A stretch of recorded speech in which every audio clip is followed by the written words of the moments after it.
Welcome, Jim Taylor, to the show. Thanks for being here, man. Hey, Jeremy. Thanks for having me. Yeah, absolutely. I just wanted to dive right in and just ask you about Benchmark 60. What is Sure. it? What is the company you run, you started? Tell us a little bit about it. Well, thanks for having me on the show and for the intro with Benchmark 60. It's a happy accident, to be honest. It Benchmark 60 started kind of in the middle of the heat of the pandemic, basically, right in the middle of 2020. You and I had obviously done some work together in the past, for those who don't know, and I sort of left my corporate job of over 20 years and wasn't sure really what I was going to do. And Benchmark 60 was sort of accidentally born out of a couple opportunities that came up just based on friends and people that I knew in the industry that were struggling, that were having a hard time navigating what was happening, and asked for some help. So, I tell people all the time that I accidentally became an entrepreneur, accidentally got into sort of consulting and advising in the hospitality space, and that's kind of where Benchmark 60 started. Okay, so it's advising restaurants that kind Yeah, of need some help and some guidance kind of thing. You jump in, use your corporate experience to prop right. them up. Yeah, we help restaurant, independent and small corporate restaurants all over North America. We help typically them with things like strategic advisory. We help them with understanding and interpret what some of their data is telling them. We help them sort of turn information into better strategy. We also work a lot with some of the technology companies and things like POS and scheduling platforms to help just improve their product based on what the actual restaurant industry is saying. So we partner with a lot of those companies to help them just improve what it is that they're providing for the industry. And we try to do as much as we can to advocate for mental health and wellness and just an improved overall restaurant industry. Yeah, cool. I think that really aligns with what I see as needed in the Mm. industry. I'm curious with I guess, is it the owners or the managers that are reaching out and are they looking for something specific? Is it usually that they're not as profitable as possible or they just see room for improvement or like where are they usually at and then what do you usually get Yeah. them to?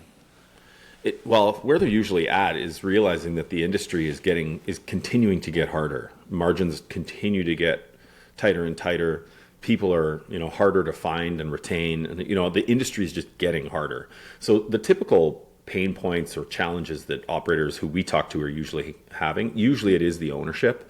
The pain points and the challenges that they're typically having are things like, I'm having a hard time retaining people, and I need to improve our overall management development, training, and retention strategy. That's quite often part of what's happening. But more often than not, it's the financial side of the business. They're having a hard time understanding how to keep up with the labor market, how to manage those costs as wages increase. And so typically that's where it sort of initiate the conversation is that business just keeps getting harder. And I know I need to do something different. I'm just not sure what it is. And where we typically end up getting them to over the course of 6, 12, 18 months, sometimes even longer, is clarity on what their strategy actually is based on data and what's happening in the industry. We might help them, for example, re-engineer their entire business model based on things like wages and costs that are happening in the industry currently.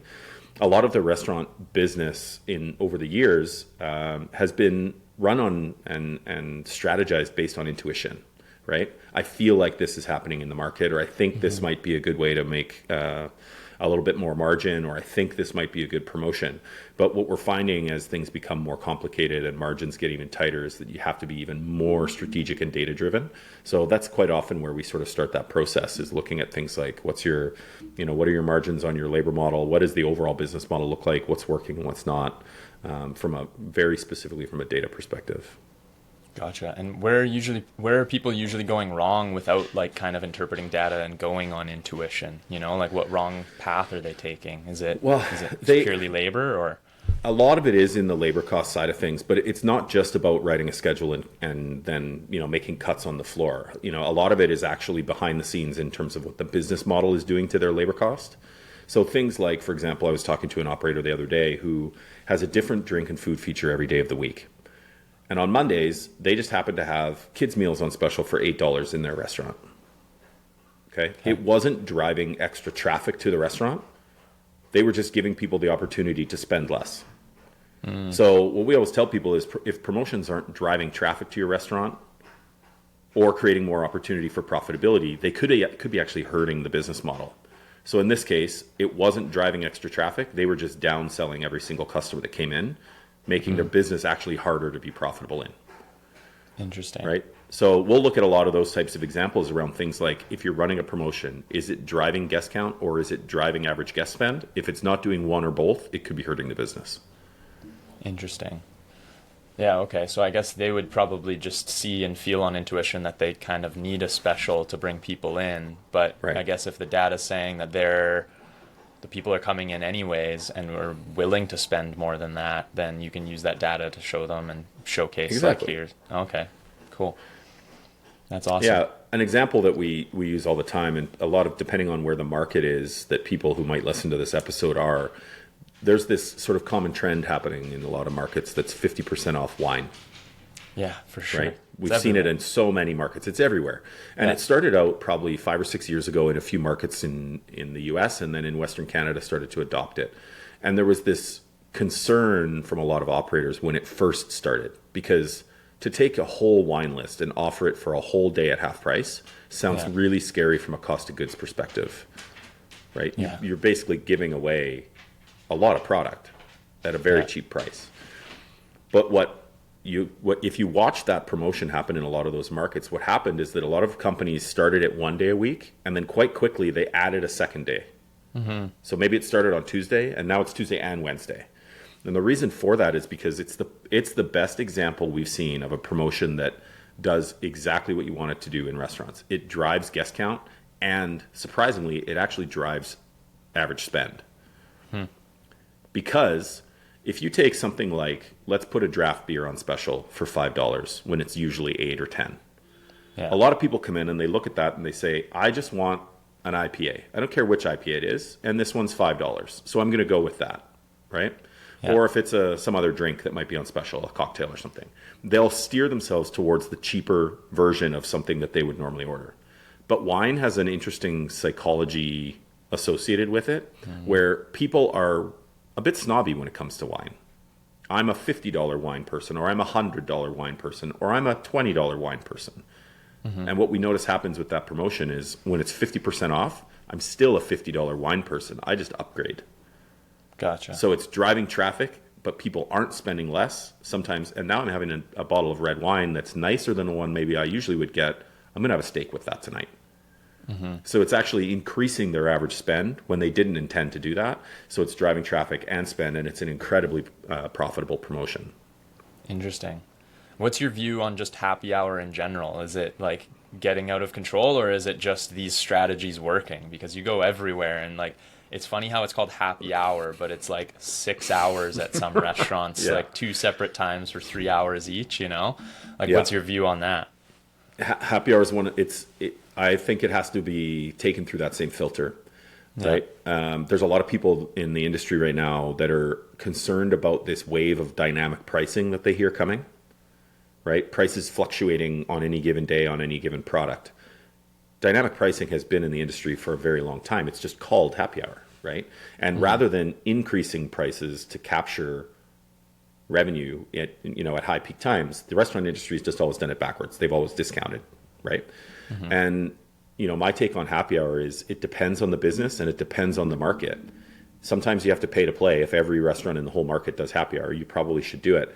But you should have a really good idea. Again, is it causing your restaurant to be busier and people are spending more? Or is it causing your restaurant to be busier and people are spending less?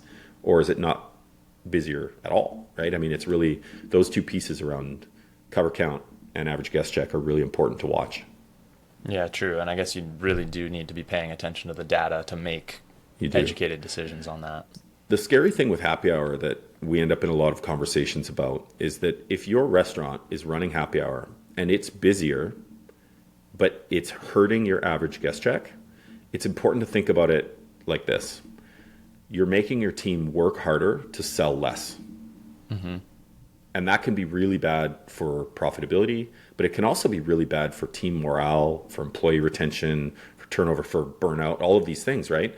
If you're causing your team to work twice as hard, serve twice as many guests, and they're going to sell 60% as much as they would if they served half as many customers, that's a big change in the business model, and you have to be really careful there. Yeah, totally. I mean, speaking of staff morale, I kind of wanted to eventually talk about that. You mentioned a little bit about mental health, and you were actually the one who introduced me to the Burnt Chef Project. I know in your book you mentioned that you're an ambassador. I am. So Yeah. first off, what does an ambassador mean to be with Burnt Chef Project? And then B, like, what do you see as the issues that are leading towards there being such a mental health, I don't know whether you want to call it crisis, but there are mental Yeah. health issues in the restaurant industry, and it seems like there are a lot of problems in that realm. So, yeah, Sure. how'd you get started with Burnt Chef Project? What do you do with them? And what's your view on mental health in the industry? Well, this is the rabbit hole. We could go for a Yeah. long. We could spend a whole hour just on this topic. I think so. Yeah. I was introduced to the Burnt Chef Project about 2.5 years ago, probably. How we got connected was Chris Hall and I got connected because we were both coming from separate angles on basically trying to find ways to support the industry around this whole mental health crisis that's happening, right? The Burnt Chef does an amazing job of providing resource and training and support for people who are in the mix. Benchmark 60, one of the things that we spend a lot of time working with operators on is helping them understand the data around what their business might be causing. Things like how to measure employee workload in order to prevent burnout, right? Things like what is your labor model doing to the team in terms of your retention rates? You look at a restaurant that might have 100% turnover annually. Yeah. Well, there's data there. We can look at that. We can understand what might be causing that, what days of the week might be causing that, what shifts a certain manager runs might be causing that, or at least contributors to those things. And one step further, we end up helping operators a lot of time understand the connective pieces, right? Things like if Tuesday, for example, is a day where maybe there's an opportunity from a labor cost perspective, there also might be an opportunity from a guest check perspective, a online review perspective, a staff morale perspective. There's lots of connective pieces there that we work on. So Chris and I were introduced as people sort of working on a couple angles there associated with the people side of restaurants. So I've been an ambassador for a couple of years. Basically what that means to me is about just helping to create awareness however we can. I wear my bracelet, rock the Burnt Chef Project stuff everywhere I go. I talk about it a lot because it's important. And him and I have ended up doing some projects together and some keynote stuff together around how team well-being affects the business model in restaurants, because there's a big thing there. Yeah, totally. And what do you think is, I know that it's several things, but I think a lot of people in the industry, as soon as they think about it, they think of like burnout and exhaustion and just how hard it is, but only the people that are in it. I don't think people that have never been in it would ever understand how intense it can really be. Yeah. So what do you think it is that, I guess, causes these problems, Well, there's a number of different things, I think, but if we talk specifically about the independent space, not the corporate restaurant side of things, but the independent, it's a grind. And it's, I think the low margin reputation that the industry has, which in a lot of cases it can be very low margin, less than 10%. There is this sort of, the grind is the badge of honor that a lot of people for a long time have felt like they had to wear, right? They feel like they have to work 80 hours a week in order to be successful. They feel like they have to work from home on their day off on their admin in order to be successful. They feel like they're not allowed to, the term resiliency, I think, is in a lot of cases is used in the wrong way in restaurants. In the restaurant industry, resiliency means basically just shut up and take it, when it actually should mean, let's work together to make sure that things are going as well as possible. Let's be solution driven. Let's be tough about things that are happening when they're happening, and then look for solution. So there is so much around this grind as a badge of honor thing in the restaurant industry that is causing a lot of this burnout and mental health challenge and lots of other things that are even worse than that. Totally. And I guess it doesn't help that the restaurants are usually open from, let's say, like 10 a.m. to 2 a.m. They're always open. So you've got that many staff that are working long hours. I mean, we've all heard of Andrew Huberman and him talking about circadian rhythm and people going to bed on time and waking up with the sunlight, and that's not exactly possible in the industry. There's so many things, but I also think one thing that you touch on in the book that I think is like worth talking about a little bit is like even leadership techniques in the industry. You mentioned a little bit about them being kind of like authoritarian management styles where people are like heavily focused on the floor, and then everything else is kind of just something they try and get done as quick as possible when it comes to like scheduling, for instance. It's like they try and just get it out and don't necessarily take people's feelings into account, or just everything that I guess is extra on. I guess from my experience as a manager, you're so busy on the floor that when you're off the floor, you want to get it done as quick as possible, all of those tasks, right? But all of those tasks involve super important things like having conversations with your staff and understanding where they're at and making sure you're providing a good work environment for them, right? And I think it's probably the first thing to go with someone who's busy is going to be those conversations that kind of keep you in tune with the industry, which I think ultimately does affect the servers and everybody that is on the floor with you, because you're all just trying to make it through the shift. And then once you're through the shift, you're exhausted and you have to do it again, right? Well, something that I've had lots of discussion about this, and I've made this comment a few times, sometimes gets, faced with a little bit of controversy, but I truly believe that the restaurant industry doesn't have a turnover problem. It doesn't have a labor shortage problem. It has a retention problem. Totally. And that's largely because of the way that we approach, and I say we because we're all guilty of it. I say we because I've been there myself. I've been on both ends of it. But I think we're guilty of exactly what you just used the term. You said we're just trying to get through the shift. Yeah. Because it's busy, because maybe we're spread thin, because maybe training wasn't as good as it could have been, all of these different things. And it's all driven, in my perspective, by the fact that there is this belief that the restaurant industry is incredibly narrow margined, right? But if we looked at it and said, the average manager, it costs at least $5,000 to replace a manager in Canada right now in a restaurant. It could cost up to $25,000 depending on how you find that person. If we didn't have to spend $5,000 4 times a year to replace 4 managers in a restaurant, which it is not abnormal, we've got an extra $20,000 to spend providing support for that person so that they don't have to do the admin at home and write the schedule at home and do things as fast as they possibly can. Right? I tell people that we work with all the time, and in our own restaurant, we own and operate a space in Vancouver. I tell people all the time, the day that, this is something I say to the general manager, the day that you come to me and say, I'm bored and I have nothing to do because I've trained the entire team to help with everything, will be the best day ever. The day that you come to me and say, look how hard I'm working, we have a problem. Yeah. But that grind as a badge of honor is like, it's so deeply ingrained in the industry that it's hard to get out of. Yeah, for sure. And not only that, but I remember one of the things I struggled with most when I was managing was that it's those calls you get when you're not on shift, when you're off and you want to just not even think about the restaurant. You're getting texts about what's going on. There's constantly people trying to reach you.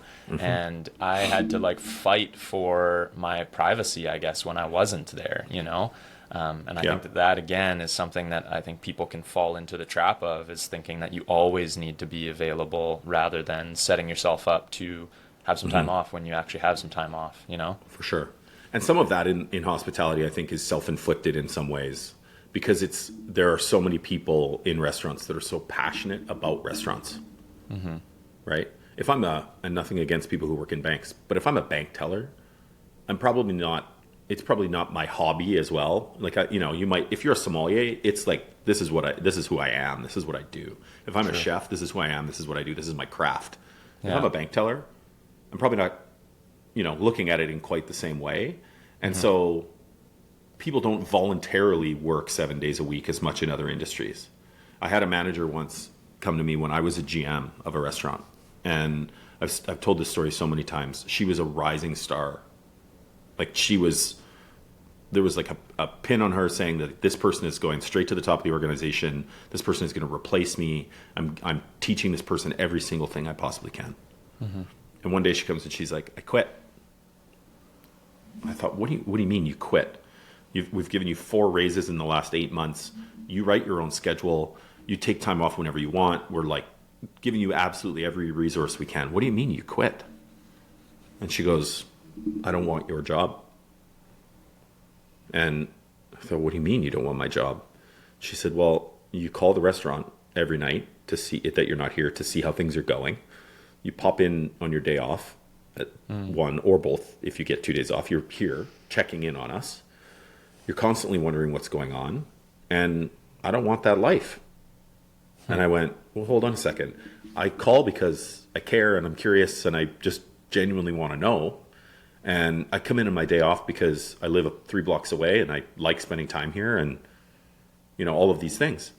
And what I realized was that it was fully in her right to not want to do those things. And that was a big eye opener for me because I was trying to paint this picture that this is a great career to have and you should want to do it too. And that was a big lesson for me because she was one generation lower and had different expectations. Interesting. Yeah, I think it's cool hearing like that story because another thing I wanted to talk to you about is leadership.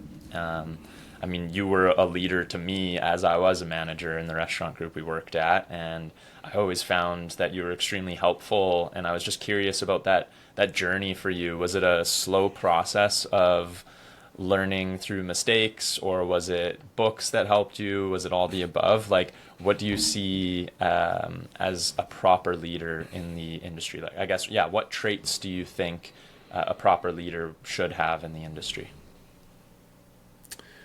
Well, I think if someone is in leadership in general, no matter what the industry, if you're not there to take care of your people, you're going to have a hard time.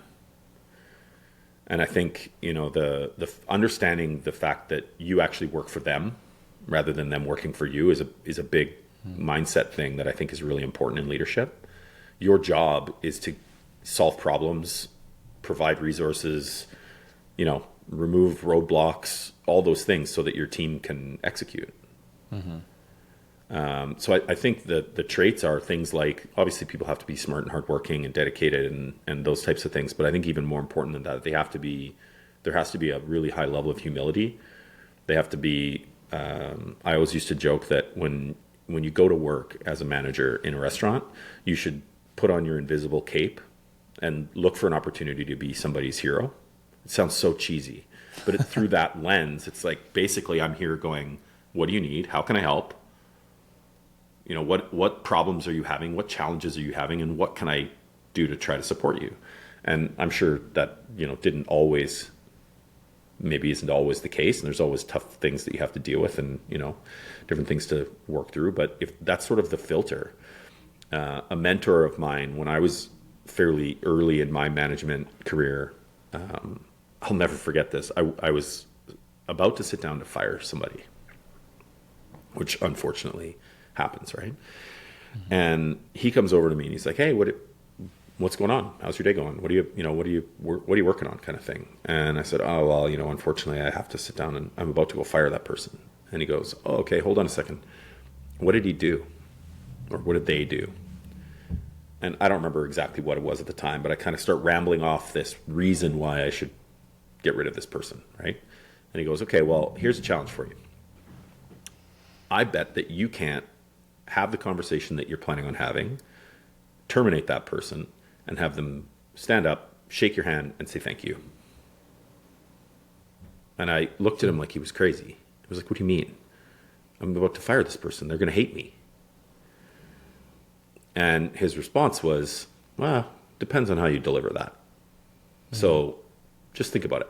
And I'll never forget that. I don't remember actually if that person thanked me or not, mm-hmm. but that concept has been a filter for me my entire career in just how I interact with people. Because whether you're firing somebody, or you're giving them difficult feedback, or you're holding them accountable for something, or you're rewarding them for good work, if the filter is always that they should leave with as positive a feeling of around the interaction as possible, usually things are going to go fairly well. Gotcha. So have you done it enough times now to have some advice for, let's say, a new manager to like how to facilitate that? Like how do you make them shake your hand at the end and thank you? Well, I mean, my advice would be just to have that thought in your mind that I just want this person to feel as good as possible getting up from the conversation. So, things like there's no point in beating things to death. There's no point in, terminating somebody, for example. Quite often I find that managers get caught in the what happened. You did this and you did this, and I told you 10 times not to do this, and I did that, and then they just, and you know what, unfortunately, you're fired. Why do we have to rehash all of those things? Why can't we just sit down with them and say, hey, unfortunately, I've got some bad news for you. This isn't going the way we wanted it to. What can I do to help you with, whatever is next? If you ever need it, those types of things, we're still trying to help that person be successful. It's just not here. Yeah. Right. So I think it's just about, again, that filter around, think about the way that we speak to people in every interaction, and, hopefully it ends up being positive.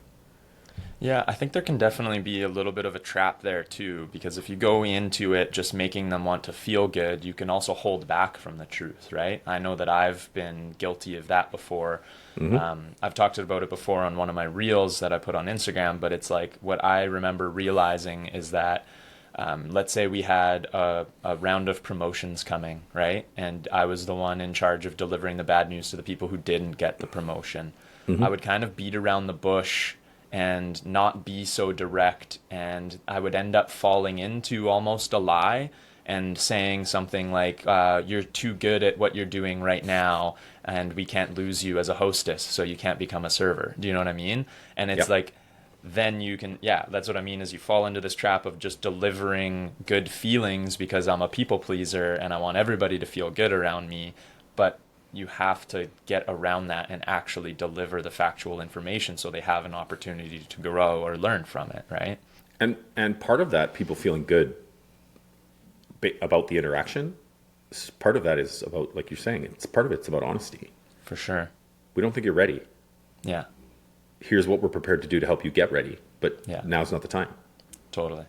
That's what I remember realizing in that situation, was that ultimately I'm doing them a disservice, and like ultimately they would probably be frustrated and even confused by what I was saying, because it's like, okay, he told me I was really good at what I was doing, but I'm not getting this promotion, like I look back on it and I'm like, oh man, I wish I would have dealt with that a little bit better. Yeah I think that a part of good leadership, and this is something that everybody can, myself included, can always work on, but if we want people to be aligned with company goals, we have to be aligned with theirs.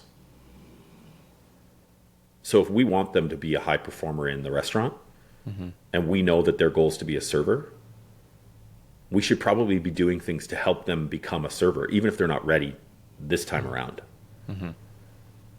Right? So just saying to them, it's not going to happen. Well, if their goal is to be a server, they're going to go somewhere else and be a server. Yeah.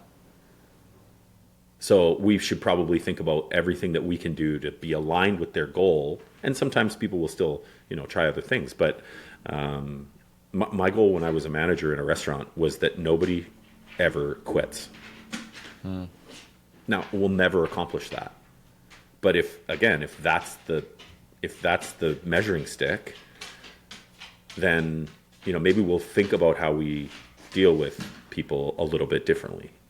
And people, there was exceptions to that rule. If someone goes traveling, get it. If someone gets their dream job, congratulations. If someone moves away or goes away to school, awesome. But other than those things, the goal should be that nobody ever quits.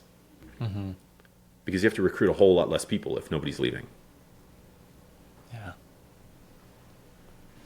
Totally, yeah. I think, like, what I'm realizing is that kind of like one of the things that is missing in the restaurant industry is that, like, little bit extra, It's like you just can't take the path of least resistance, because when you do, you start, like, not having that conversation that you should, or not making that schedule change that you should, or like we said earlier, just getting trapped on the floor and kind of thinking that that's your job and everything else is not, you know? So I'm realizing that all these issues that I see, like one of the things I'm trying to, I guess, not necessarily solve, but one of my goals with this podcast is to bring a high performance attitude to the restaurant industry. You know, Amazing. like continuous improvement, always looking for something better. And I think that that is like ultimately what is lacking in a lot of restaurants, is that desire to just go one step further or a little bit more, and yeah, have conversations with everybody and do all those things. And it's interesting because I think you can do it and not fall into the trap that we were talking about earlier of working too much and overexerting yourself, you know? But I think you can only do it with some dedicated effort. So I'm curious, like for you, continuous improvement or like a high performance attitude in the restaurant industry, what does that look like for you? I think, well, and I don't know if this directly answers that question, but the thought that's going through my mind is I think it's important for restaurant owners, GMs, management, you know, in those ranks. They have to be really strategic about what they're doing if they want to get out of this sort of grind that we're sort of talking about, right? So an example would be, let's say there's a restaurant that makes 10% profit annually, right? Pretty tight margins. Maybe it's even less than that. Maybe it's 7 or 8%. And the owner is probably, and let's say this is an independent restaurant, the owner is probably nervous about making investments financially in growth, in, you know, complexity, in technology, in whatever those things might be, because the margins are already tight. But here we are talking about, you know, people first leadership and, you know, how to use technology better in the restaurant space, and how to, you know, things like not just write the schedule as fast as you can because it's a task that has to get done. Okay, well, if we went to that manager and said, or that owner and said, okay, I want you to invest, are you comfortable investing $25 a week? Maybe it's $20 a week. So what's that, $7,000 a year, $8,000 a year, something like that? $25 a week doesn't seem like much, right? I mean, and based on today's minimum wages, it's an hour and a half of labor or something like that. Yeah. Right? It's really not very much. Yeah. Well, if we took that $25 a week investment and we taught somebody how to make sure that service ran really well for 1 hour and paid them $25, could you as a manager spend 1 hour of your day somewhere quiet and get a whole bunch of stuff done? Right? Now, thinking about it that way is one way to do it. But when you think about the ROI on that, that's where it becomes, I mean, it almost becomes a no-brainer, because if we just write better schedules that are taking better care of people, that are more aligned with people's goals, we retain our people better. And then we're not, maybe our turnover rate goes from 100 to 80. And the average in Canada right now is like $2,500 a person to hire somebody. So it pays itself back overnight almost, right? So I think it's really important to look at the business that way. You know, what are we doing incrementally to make the manager's job, make them more effective, remove roadblocks, make things easier, get the team more involved, train people, teach people things, all of that stuff. And the overall result is going to be, it's always going to be net positive. Yeah, interesting. I like that. I was wondering, I know you do a lot of business in Canada and the United States, and I think we've talked before about there being a little bit of a difference in between the two countries and how restaurants operate. I was wondering if you could give me a little bit of a rundown. Yeah, how are restaurants run differently in the two different countries? I'm really curious about that. Well, do you have a specific, like, from what perspective? From an owner, from an employee? Yeah, I would guess, let's go, just ownership for now, and then we can kind of dive into it after that. But Yeah, I guess I mean, I am curious about the servers as well. So I guess owners and servers is what I'm curious about. well, it's from a business perspective, I mean, everything in the U.S. is just more capitalist than it is in Canada, right? It's more competitive. It's more, what do I have to do to win? It's, you know, they just have a a bit of a different approach to business in general, I think, in the US. Not to say that Canadians aren't competitive and aren't trying to win, but it is a little bit different that way. In the US, they do have some advantages around some of the wage structure, policies and laws, and so in a lot of cases, the product is easier to get and cheaper to get. Okay. If they're not packaging tomatoes from California all the way up to Canada all winter, if you're in California, they're probably cheaper, depending on, what you're doing. But so from a business perspective, there are some advantages there. There are also some disadvantages around compliance, around people and those types of things. In the US, in a lot of cases, it's not a matter of if you're going to get sued, it's just when. And, having a plan for that is important. So there's lots of different things from a business perspective there. But, I really think that from a staffing perspective, from a server, bartender, specifically tipped earners in the U.S., it's a very antiquated model that it definitely needs to change. So in a lot of states, I mean, most people, if they're in the U.S. listening to this, they'll already know this. But for the Canadian market, in Western Canada, minimum wage might be $16 or $17 an hour, right? And if you're a server, you make $16 or $17. If you're a host or whoever it is that might be making minimum wage, you make minimum wage. In the U.S., in a lot of states, they have tip credits where if the business can show the government that someone who is making minimum wage is making enough to cross a certain threshold in gratuities, then they're allowed to pay that person less, and substantially less. There are lots of states that the tipped earner wage is $2 an hour. Oh, wow. So I was speaking to a server I was on a trip I was in Texas, and I was talking to the server that was taking care of us. And she hadn't had a paycheck in 4 months because all of the wages that she was earning at $2.13 an hour were going straight to tax, to the government. So if she didn't make gratuities or didn't have a good day, she literally could go to work for 4 hours and make nothing. So it's a really complex model that way in the U.S., and it's a lot different, right? So there are lots of restaurant operators that really, they look at the labor cost side of the restaurant a lot differently than the Canadian market does because the wage structure is so different. Yeah, no kidding. I can't even really wrap my head around that. That's just crazy to me because, in my mind, it's just you get minimum wage, you go from there. That's crazy. Do you think, I guess when it comes to there's always the conversation about tipping structure and as the guest tipping, and then there's a lot of argument between why not just raise prices and pay a fair wage to your staff, what is your opinion on that? Does that work, or is it just more deep rooted in the psychology where once you raise prices to be able to afford to pay your servers well, then the customer gets to a point where they're not willing to pay $35 for a salad, what is your opinion on how tipping works in, I guess, North America right now? And do you think it should change, or do you think it just is the best model right now? I believe in the gratuity model. I think that the customer helping to subsidize income of hospitality staff, I believe that is the correct model. What I don't believe is that companies should pass on what they don't want to pay their people to the guest.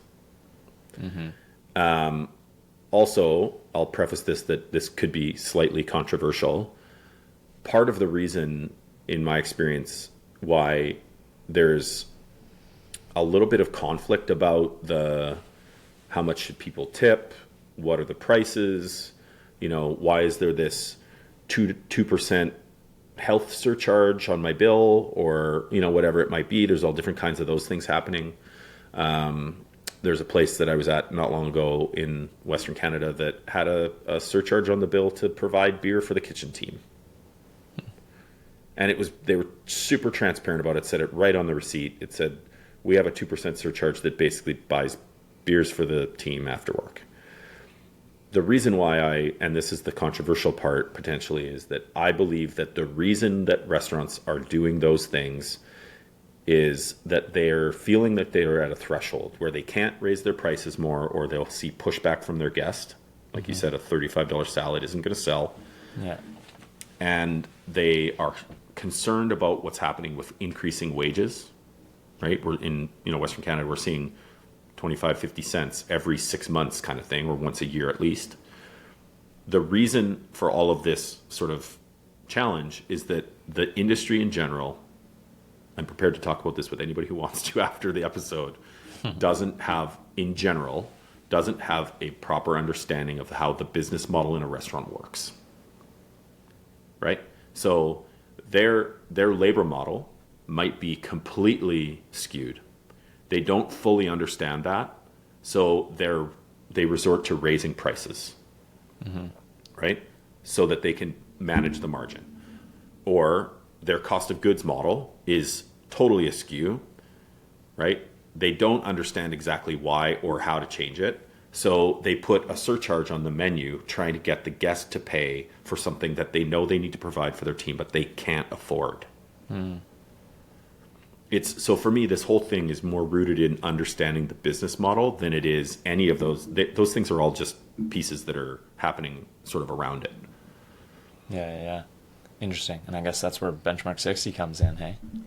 That's where benchmark 60 comes in. Yeah. We have this discussion all the time, right? Yeah. And I was very, I'll be forthcoming about this. I was very sheltered in a lot of my management career. I worked for a corporate, very organized, very structured company, right? You've worked in that same organization for a long time. Yeah. The first thing I realized when I left was that is not the restaurant industry. The restaurant industry is over here scrambling.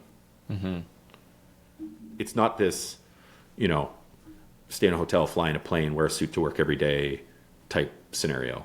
It's this work 80 hours a week because I don't know how the hell I'm going to get out of this. Yeah. It's completely different. Yeah, you're making me realize that, like,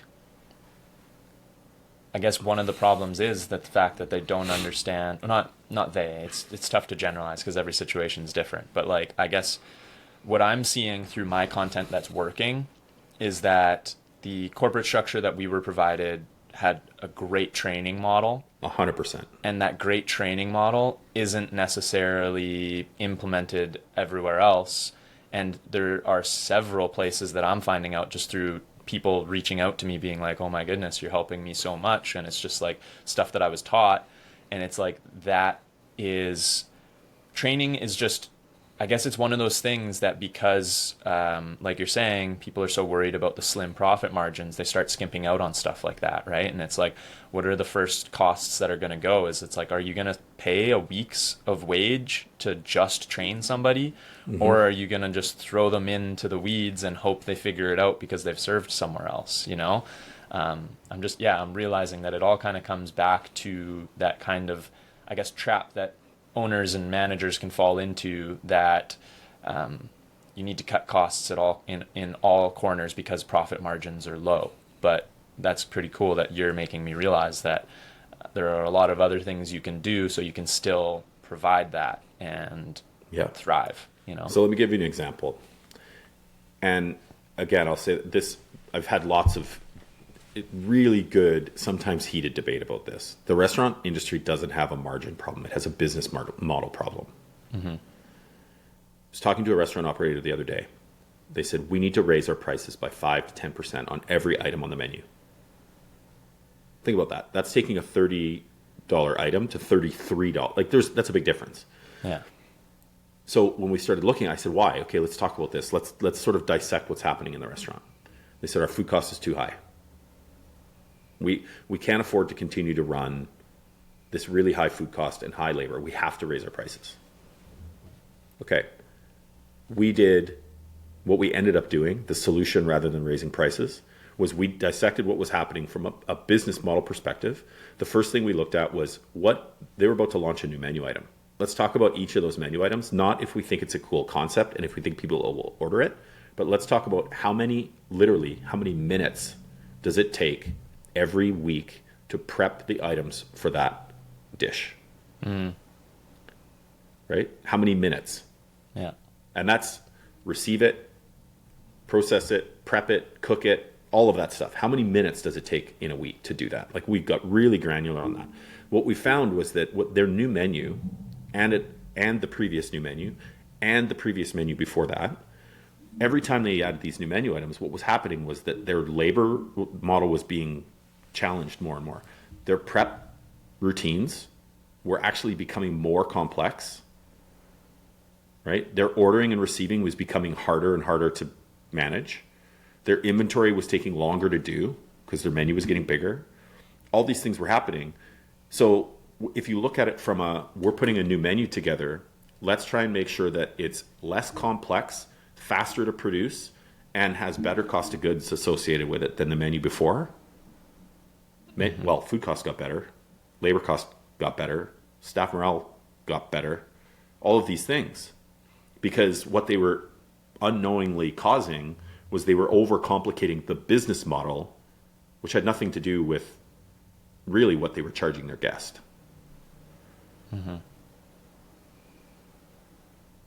So it's more about the entire business model side of things than it is just saying, well, cauliflower, it goes up in the winter, we should probably raise the price. Yeah, that's really interesting. I could see that kind of ruffling some feathers with some chefs who are all about the creativity side of things, and just like Absolutely. straight up, it's all about the dish and do whatever it takes to make the best dish possible. But I guess just like any business, there's going to have to be some guidelines and some sacrifices that are made. And maybe it's not about being the most creative or whatever, and it's about fitting something into the model that's working and will continue to grow. Right. Exactly. I mean, think about how you make shirts. Yeah. You have a margin that you want to try to accomplish on your shirts.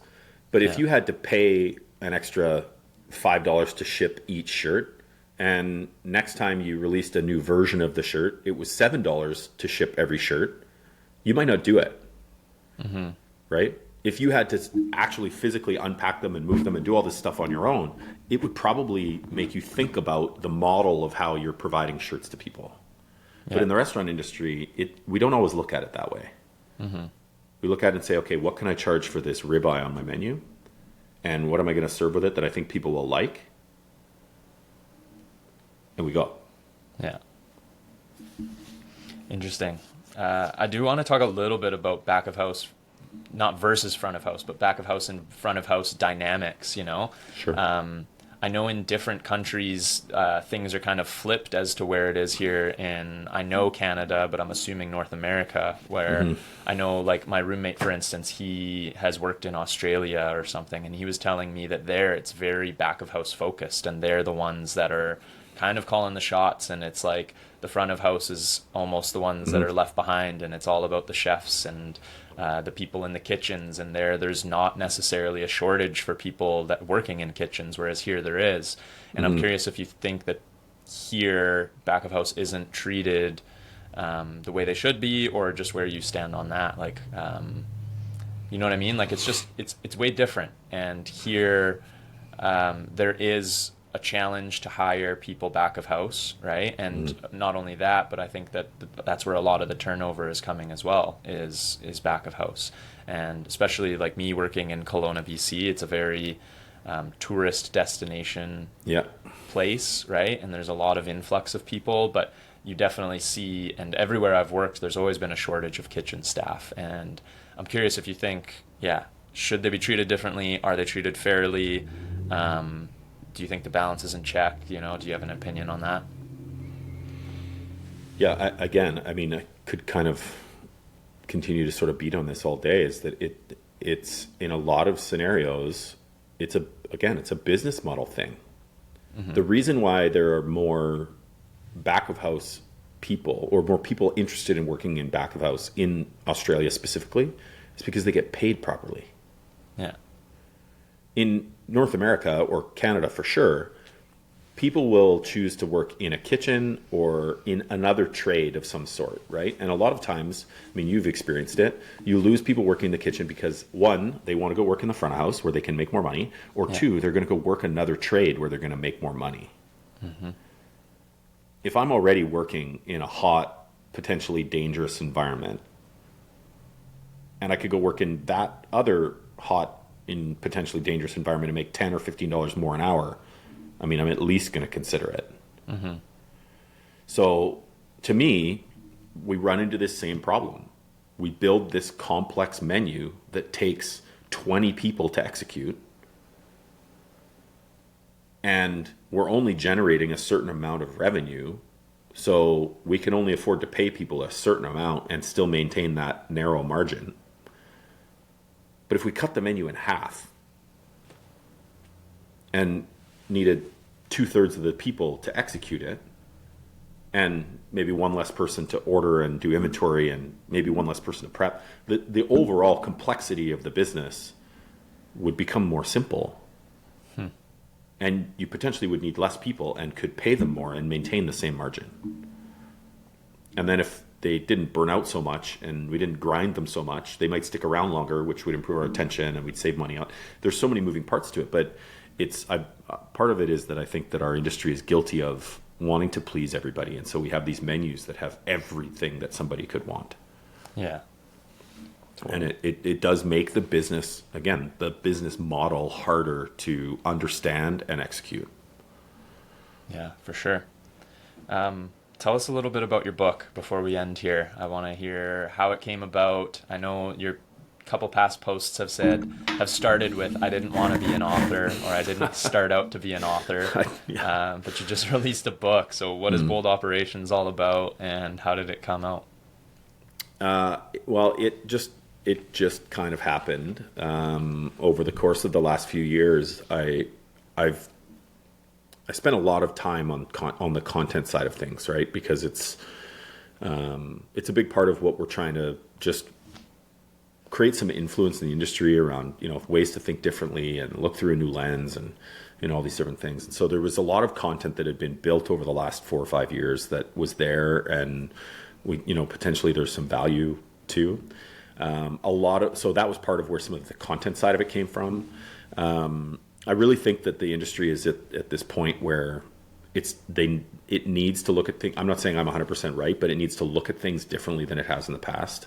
It needs to be more people centric than it has been in the past, which we've been talking about, obviously. I think I just wanted to try to find a way to sort of capture that all in one place. The name was, Bold Operations is really, it's meant to obviously catch some people's attention, but it's really about just looking at the industry in a bold new way, because what we've done for the past 30, 40, 50 years is not going to continue to work, right? We're seeing this, costs are going up, wages are going up, margins are becoming more slim. Canada had the highest number of bankruptcies ever recorded in a single year in 2024. And that's not just because of some of the, the loans from COVID. So the book covers about 15 chapters, and we go through everything from mental health in the industry, how to some ways around how to identify it and how to try to look at supporting the team differently, to things like people first leadership and, ways to try to support the team better and remove some of those roadblocks like we were talking about. We even talk about things like how to look at data a little bit differently and how to manage and measure things in the restaurant differently than you might have done before. So things like, not just, for example, in the kitchen, a lot of restaurants will look at sales per labor hour and they'll look at labor cost percentage, but most don't look at them together and understand how they integrate and how they affect one another. So we start to dip into some of that in the book, and the same from a covers per labor hour perspective in the front house. So we're just trying to give as much resource to people as possible to try to, make working in the restaurant industry a little bit easier. Nice. Yeah, I'm about 3/4 of the way through it, and I've been very entertained. I've learned a lot from it. So great. Thanks for writing it, man. Yeah, my pleasure. Yeah, totally. It was a pleasure having you on. I think that's a perfect note to end on. Go pick up Bold Operations by Jim Taylor, everybody. It's a great book. Check out Benchmark 60. Thanks for introducing me to Burnt Chef Project. I think that's the perfect partnership. I'm super excited to help people with mental health in the industry. Yeah, thanks for everything you've done for me in the past and being willing to be the first guest here. Thanks for having me, Jeremy. Yeah, of course.